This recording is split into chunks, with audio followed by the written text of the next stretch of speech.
Hi friends, ఎలా ఉన్నారు? బాగున్నారా? మేము కూడా చాలా బాగున్నాం. ఇప్పుడైతే చేపల కూర వండుకునే విధానం చూద్దామండి. ఫస్ట్ గుండా బాండీ పెట్టి బాండీలో సరిపడా ఆయిల్ వేసుకోవాలి. వేసుకున్న తర్వాత ఆయిల్ హీట్ ఎక్కగానే ఆవాలు, మెంతులు వేసుకుందాం. అవి చిటపటమన్న వెంటనే కరివేపాకు కూడా వేసేసుకుందాం. వేసుకున్న తర్వాత అవి కొంచెం వేయించుకొని మనం కోసి పెట్టుకున్నాం ఉల్లిపాయ ముక్కలు వేసుకుని దోరగా వేయించుకుందాం. పచ్చిమిర్చి కూడా వేసి వేయించేసుకుందాం. మూత పెట్టి 5 నిమిషాలు మగ్గనిద్దాం. అవి దోరగా వేగిన తర్వాత దోరగా వేగిన వెంటనే మనం కోసి పెట్టుకున్న టమాటా ముక్కలను కూడా వేసుకుందాం. వేసుకుని టమాటా ముక్క అయితే మెత్తగా మగ్గాలండి. మగ్గిన తర్వాత మనం ముందుగానే కడిగి పెట్టుకున్నామండి చేప ముక్కలు అయితే. మళ్ళా వాటర్ పోసి నేనేం చేశానంటే నిమ్మకాయ, ఉప్పు, పసుపు వేసి మరొక్కసారి క్లీన్ చేశానండి. క్లీన్ చేసి అవన్నీ కూడా నేను ప్లేట్లో పెట్టుకుంటున్నాను. ప్లేట్లో పెట్టుకున్న వెంటనే అదే మొన్న మీకు వీడియో పెట్టాను కదండి, చేప పాట సాంగ్ పెట్టి వీడియో పెట్టాను కదా, అదే చేప అండి. ఆ రోజే తీసిన వీడియో ఇది, కానీ నేను అప్లోడ్ చేయలేదు. దీని తలకాయ అయితే చాలా పెద్దగా ఉందండి, అదే క్లీన్ చేస్తున్నాను. చేసిన తర్వాత మనం చింతపండు కూడా నానబెట్టుకోవాలండి. చింతపండు నానబెట్టుకుని పులుసు తీసుకుని పక్కన పెట్టుకోవాలి.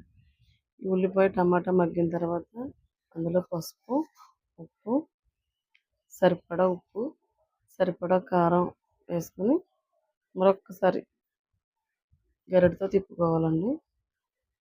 తిప్పిన తర్వాత మనం ముందుగా తీసి పెట్టుకున్నాం కదా చింతపండు పులుపు, అది కూడా వేసేసుకుందాము.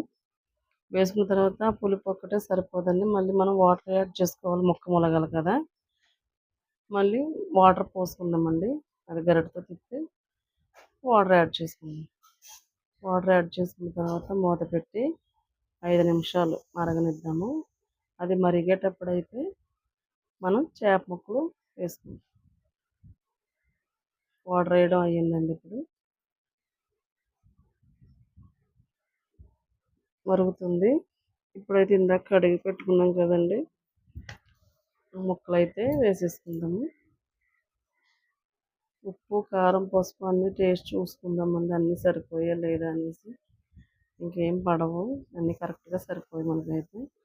అది చేప ముక్క మేము మునగట్లేదని పైన పులిసిపోతున్నాను అనమాట. ఒక 5 నిమిషాలు మగ్గిన తర్వాత మనమైతే గరిట అసలు పెట్టకూడదండి. ఇంకా 2 చేతులతోటి క్లాత్ పెట్టుకుని తిప్పుకోవాలన్నమాట. వెంటనే బెండకాయ ముక్కలు కూడా వేసుకుందాము.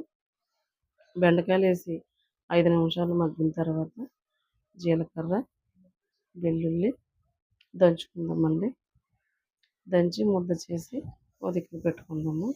మా సైడ్ అయితే జీలకర్ర వెల్లుల్లి వేసుకుంటాం. ఇక్కడైతే వాళ్ళ ఇష్టాన్ని బట్టి మసాలా కూడా వేసుకుంటారు. నేనైతే జీలకర్ర వెల్లుల్లి వేస్తానండి చేపల కూరలో అయితే. ఊరిన ముద్దలో కొంచెం పులుసు పోసి ఇలా గ్రేవీలా చేసుకొని ప్రతి ముక్కకి పట్టిలా చేసుకోవాలండి. మా చేపల కూర అయితే అయిపోయింది. కుదిరితే సబ్స్క్రైబ్ అండ్ కామెంట్ చేయండి.